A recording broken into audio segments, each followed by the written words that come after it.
Good morning sa inyong lahat. Nandito po naman kami sa araw na to. Ngayon po ay gusto ko lang po i-share yung pagkakaiba ng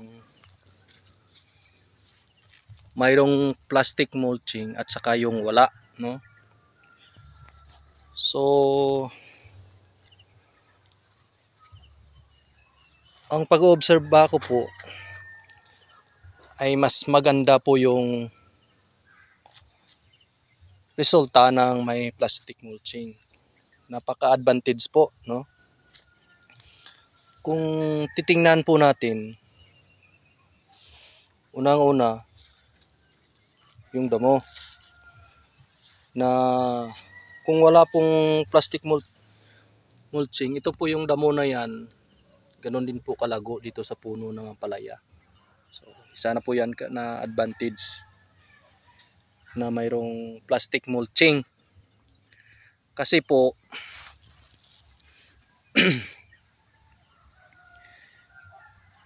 gagastos na naman ako ng dugang gastos na naman po pag hindi ko po nilagyan ng plastic mulching. Malaking tipid po pag mayroong plastic mulching. Kasi po, siguro 2 beses na ako patanggal ng damo kung wala pong plastic mulching, no? Ito po yung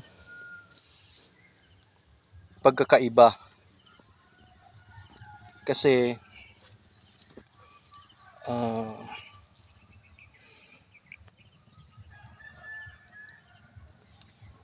at maganda yung pagtubo ng palaya kasi po wala siyang kaagaw. Lalo na po pag-aabuno, no? So kung mag-aabuno ako kung walang plastic mulching, may kaagaw po ang aking ampalaya. So ngayon po wala siyang kaagaw kasi walang damo, no? Yung makikita po natin yung damo dito sa gilid ng plastic mulch ay malago na po, no? Lalong-lalo na kung dito sa puno ng ampalaya, malapit sa ampalaya. Kasi every 4 days nag-aabuno po kami. Hindi lang yan kalago yung damo kung nandito po malapit sa puno ng ampalaya. Ngayon po ay never mind po ang damo dito sa gilid. Malayo naman po siya. Hindi siya makatikim ng pataba or pinapakain namin tuwing 4 na araw na abono. So sana po makatulong po ito sa inyo, makakuha yung ng idea, lalong-lalo na po sa mga nag-uumpisa pa lang tanim ng ampalaya or anumang klaseng gulay, no? Napaka-advantage po pag mayroong plastic mulching. At saka yung ma-maintain niya po ang moisture ng lupa, no? Yung hindi dali siya matuyo kasi may plastic po siya, no? Nakokontrol niya po yung or hindi siya basang-basa pag umulan, no? At saka pag hindi siya daling matuyo pag nainitan. Naku po, may uod na naman akong nakita. Ito, pasalubong ko sa New Year sa iyo. Sunod na araw.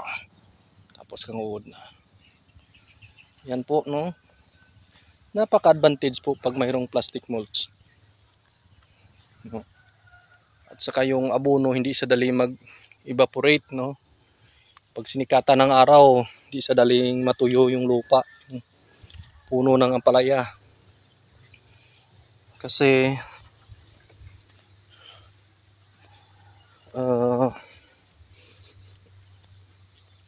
nakabalot po siya, no? So ayun po ang isa sa mga maganda pag mayroong plastic mulching.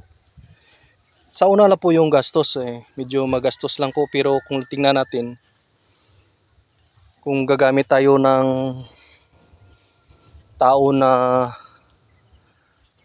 magtanggal ng damo, kung walang plastic mulching ay lalo tayong mapamahal. Isang magkano lang po yung isang roll ng plastic mulching, no? Almost 3,000. Kung ito po yung area ko na to po is halos dalawang roll ng plastic mulching, so mga 6,000 lang. Kung magtanggal ako ng damo, may 3 tao, o ilang araw nilang gagawin to. So laking tipid, no? Yun lang po ang sa araw na to na aking ma-share, no, na napaka-advantage pala pag mayroong plastic mulching. At saka yung ipot ng manok na nilagay namin dyan, nandyan lang sa ilalim, no, na pag umulan hindi siya maanod kasi may natabunan po siya ng plastic. Yun ang isa sa mga maganda na advantage ng may plastic mulching, no, na yung ipot ng manok nandyan lang. Nandyan lang po siya. So ano yun po, no, maganda rin resulta. Bisan sa pagtubo ng ampalaya, iba yung sa walang plastic, no. So ngayon po, ayun po, ano kayang gulay to, masarap to. Ito, sino nakakilala nito? Yung farmers lang siguro nakakilala nito. Ito, ano to, saluyot. Masarap po, masarap po to, pang gulay. Daming saluyot po. Good morning lang kay Kap, no, dumaan si Kap Jason Galilea. So yan lang po sa ganito, no. Ayun po, dito na sa taas yung ating ampalaya.